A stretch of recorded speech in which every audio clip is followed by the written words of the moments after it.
All right, so now that we've actually gone ahead and chatted about this cool little contraction algorithm and we're all pro boosters, let's actually work towards an idea of trying to implement this overall process. So to help us out, I'm actually going to jump back to that very first example. So here I've relabeled it rather than A through E. I've actually talked about these vertices now being labeled 0 through 4, just because that will make my life a little bit easier when I start actually shoving these things into some code. So rather than having to deal with strings and all of that kind of junk, I can just be like, hey, here are my vertices. They're numbered 0 through 4. And then we can begin this cool little contraction process. So to help us kind of see what's going to go down, let's just run through one step of the contraction, and then we can kind of step back and see all of those little pieces come into life. So the first move would then be to randomly grab an edge. So here we have, let's say, 8 of them. And let's say I randomly grab this little edge from 1 to 3. So what's going to happen is that that edge is then connected to 2 vertices, namely 1 and 3. So they're going to basically contract into one little vertex. What I like to think about then is I'm going to take the larger of the 2 vertices and it's going to get sucked up into the smaller one. So I'm going to view that little 3 then getting absorbed somehow into the 1. So what I'm going to ultimately then have is I'm going to have a new graph that has 1 fewer vertex. So it's going to have the 0, the 2. It's going to have this new vertex of 1, which is then going to store 3's information, as well as this little 4 down here as well. So earlier we labeled these things as 0 and 2 and 1, 3, and then 4. So we can keep that process in line. And then we have to begin adding in some of our edges. So earlier, we basically kind of visually saw this idea that when I take that 3 and I pull it on up, I can kind of keep track of where all those edges are going to land. Another way that we can do this is we can basically look at all of the edges that we currently have and then begin asking, are they going to exist on our new thing and what are they actually going to be connected to? So if you were to look at this edge from 0 to 2, well, you can see that we'd need to have an edge from 0 to 2.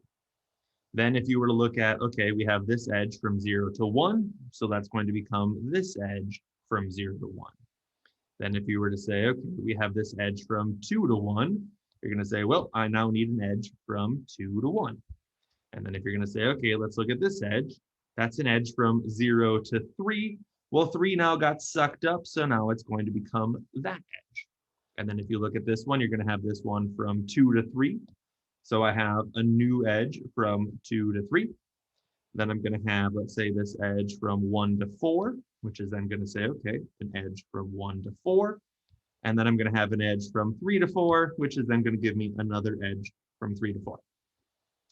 What's nice about that is that that's exactly how we're actually going to go about our implementation process, is that I'm going to cycle through all of the edges that we currently have, and then we're going to begin kind of sewing them back together in our new graph. We also have this extra kind of weird middle one, the one that actually got contracted. That one's not going to make an appearance on our new graph because that would have been one of our little self loops. And here I'm going to remove those little self loops, or rather, I'm just not actually going to add them to the mix. So pictorially, that's totally great and fine. That's not so hard to work with. It does become a little bit of bookkeeping, though, when we actually want to chat about how we would actually implement this. So when it comes to this graph, what I want to think about is that it did in fact have 8 edges. I'm going to label these edges as keeping track of those 2 little vertices, basically kind of the start, quote unquote, and the end. So I have that edge across the top, which is then going to be labeled 0, 1 because it's connected to 0 and 1. Then we also have an edge 0, 2, we have an edge 0, 3. Notice that I'm going to put somehow an order on these things, is that I'm going to label that thing the edge 0, 1, rather than calling it edge 1, 0. And I definitely don't want to keep track of both of those edges because at the end of the day, the number of edges is then going to be connected to my cut size. So if you step back and look at the labeling of this particular graph, you can kind of see there's a nice organization in play, is that all of these edges are then going to be little tuples where I'm going to have 2 vertices, basically the 2 ends of these edges, and I'm going to organize them from smallest to biggest. So if I have 2 vertices in play, I'm going to label them the smaller of the 2 and then the bigger of the 2. So I'm going to have edge 3, 4 rather than have edge 4, 3. If you look into the adjacency matrix for this particular graph, You can see all of the nice little ones, which are going to flag as being, hey, I do have little connections that are going to occur here. And if you were to count up all of the ones in the adjacency matrix, you would actually see that that gives you twice the number of edges because there's this nice symmetry in play.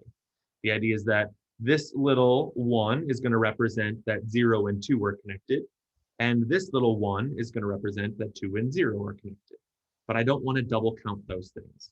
So what I'm really going to do is I'm basically going to deal with this kind of top right triangle of this thing and use that to then generate this list of edges. So now I can properly see that my edge set is going to be something that looks like 0, 1, then it's going to be 0, 2, then it's going to be 0, 3, and then we're going to go to the next row, but I'm going to start the next row not at that kind of 1, 0 node, but it's going to start at the 1, 2 node. And then we're going to keep that process going afterwards. What's convenient about that is that this representation of the edges then makes it really easy to contract things and then keep track of what my new edges are going to be. So I'm going to run through this process one more time, but actually keeping track of where all the labels of things are going to emerge. And then when we transition it into the code, it'll feel very natural. So what we have here is we are going to contract this edge right there, which is connected to vertices 1 and 3. So what's going to really occur is that I'm going to delete that vertex 3. So basically, I'm going to scrub all information from 3 in this graph. So I'm going to label these things, let's say 0 and 2. I'm going to think about this as being 1, but it's also going to record the 3s, and then this one's going to be my 4. Just like before, I'm going to traverse through these edges, and then I'm going to add them to the new graph if needed. So I'm going to have that particular edge, so that one, and it's still going to be labeled as 0, 2. Then I'm going to add in this edge, which is still going to be labeled as 0, 1. Then I'm going to add in this edge, which is still going to be labeled as 1, 2. So notice the organization there's, I have my 1, 2. Then I'm going to start thinking about having to do some fancy stuff. So I'm going to have this particular one. So that originally was an edge from 0 to 3, but my 3 now has become a 1. So what I'm going to do is I'm actually going to draw another edge there, and it's actually going to be labeled 0, 1. So within the implementation, all of the 3s are going to get turned into 1s. So it's a cute way to kind of remove all of the 3s from the game and then give us these little double edges if necessary. So other ones that are then going to make an appearance is I'm going to have this edge. So originally I had 2 and 3 connected. Well, I'm now going to have 2 and this one connected, and it's going to now be labeled as 2, 1. That does technically go against the grain from how I originally wrote things because now I have this little edge 2, 1. If you wanted to, you could flip them around if necessary. I kept it just organized like that because it didn't break anything later on. But if you wanted to keep things tidy, if you had to create that edge, that was originally 2, 3, but then the 3 got turned into a 1, you could flip it around and then make it really nice, a 1, 2 afterwards. Then we're going to see these ones. So this one, which was 1, 4, is still going to be a 1, 4. And then this one right here is going to be a 3, 4. But 3s become 1s, so it's going to become a 1, 4. Then what you can see is that the last little edge, the one that actually got contracted, what's going to occur here is that I had this edge 1, 3. But if the 3 becomes a 1, then it becomes edge 1, 1. And if those things match, I'm not going to include it. So that's going to be the way that I never actually add in that self loop. So if I have matches that occur there, just don't actually include it.